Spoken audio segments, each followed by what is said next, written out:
Hello mga beshi, magluluto po tayo ng special sapin-sapin. Gagamit po tayo ng 2 kilos na white sugar mga beshi. Ayan po, binus na po natin yung ating asukal. Tapos po binus po natin yung ating second gata. Ayan po mga beshi, bali po yung ating first gata na gagamitin sa ating special sapin-sapin is 6 na kilo po or 6 kilos. Tapos mga beshi, ayan po, binus na po natin yung ating giniling na malagkit. Yung ating pong giniling na malagkit is 4 kilos po mga beshi ko. Tapos mga beshi, mekos-mekos po natin yan bago po natin lalagay yung ating giniling na bigas or giniling na rice mga beshi. And then mga beshi, ayan po, binus na po natin yung ating giniling na bigas. Ayan, yung ating giniling na bigas is 2 kilos lang po siya mga beshi ko. Tapos ayan mga beshi, nilagay na po natin. Dahan-dahan lang po dahil nagpupulbos po pagka binubuhos natin. And then mekos-mekos po lang natin mga beshi yung ating nilagay na giniling na malagkit at giniling na bigas. And then mga beshi, nilagay na po natin yung ating first gata. Ayan, binuhos na po natin siya. Tapos mga beshi, magbubus na rin po tayo ng evap. Kahit anong evap po mga beshi, nasa inyo kung anong gusto nyong gamitin.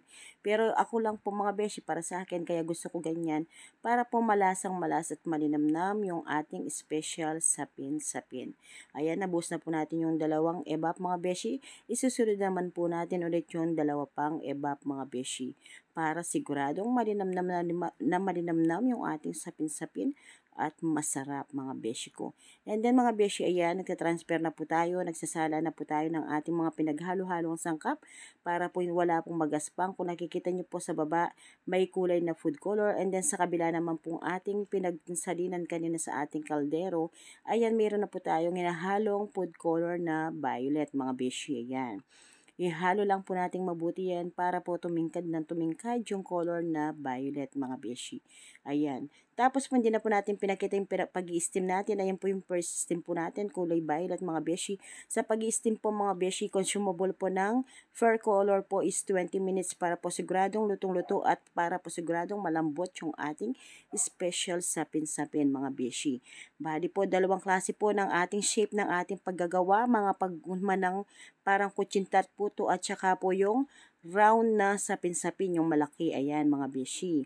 Extra large po at saka po large. Dalawang klase po ng ating sapin-sapin ang ginawa natin na shape po mga beshi. Ayan na po mga beshi yung ating sapin-sapin.